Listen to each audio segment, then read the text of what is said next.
মানুষ কতটা জঘন্য হলে এমন ধরনের কাজ করতে পারে।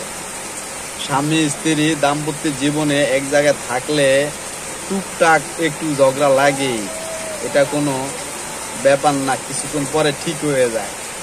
তার মানে এই নয় যে তুমি অন্য একজনের জীবনে একা লাইফ টু পাঞ্চার করে দিবে। তোমার ভালো লাগে না, আইন অনুযায়ী তুমি চলে যাও, সমস্যা কি? তোমাকে তো জোর করে কেউ রাখতে চায় না।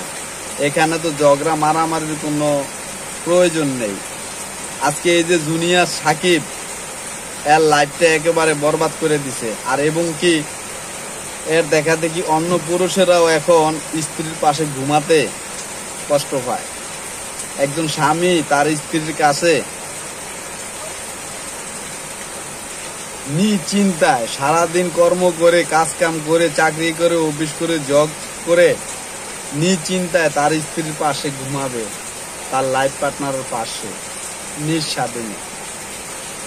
এখন তো এই যে কাজটা করছে, সামান্য একটু টুকটাক ঝগড়া হলো, একজন পুরুষ ভয়ে আতঙ্ক হয়ে রয়েছে। এই সেই নারীর কারণে। এই নারী এমন একটা কাজ করছে, খুব ডেঞ্জারাস একটা কাজ করছে। তো দর্শক, আপনারা তো দেখতে পারতেছেন, এই হলো জুনিয়র সাকিব, আর এই যে মেয়েটার নাম হলো শিকা। আপনারা একটু বলবেন এর কি পরিমাণ সাজা দিলে ঠিক মতন হয়। এটা সবার কাছে একটা আবেদন করতেছি, মানে এমন কাজ ভবিষ্যতে যেন কেউ কখনো না করে। আর এটা এমন ভাবে সাজা দেব যেন কখনো এমন ধরনের কাজ করতে কোনো মানুষ আগ্রহ না হয়। এটা সুস্থভাবে তদন্ত করা হোক ভালো করে। এটার পিছনে অন্য কোনো কারণ আছে নাকি, না কোনো নেশা অবস্থায় করছে, বা কার সাথে আরো কেউ জড়িত আছে। বা এই ভিডিওটা দেখলে একবারে ভিতরটা খুব খারাপ লাগে। এই যে ভিডিওটা দেখলাম, জুনিয়র সাকিব কি অপরাধ করছে, সে এমন কি অপরাধ করছে, সে এটা পাইতে হইলো তার স্ত্রীর কাছ থেকে।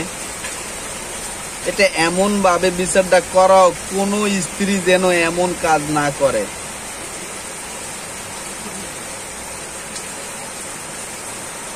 জুনিয়র সাকিব এখন মৃত্যুর সাথে পাঞ্জা লড়ছে। যদি আপনারা পারেন তার পাশে গিয়ে দাঁড়ান। যদি কারো কাছে এমন কোনো সমর্থক থাকে, যতটুকু পারেন তার কাছে দাঁড়ান, তাকে সাহস দেন। তার তো দোষ না, দোষ তো ওই স্ত্রীর। তাকে যতটা পারেন সবাই সাহায্য করুন। ইনশাআল্লাহ আমাদের দেশে আইন প্রশাসন ভালো আছে, এটা সাজা কঠোরভাবে হবে, এটা একটা বিশ্বাস আছে। আজকের ভিডিওটি এই পর্যন্ত শেষ। আসসালামু আলাইকুম।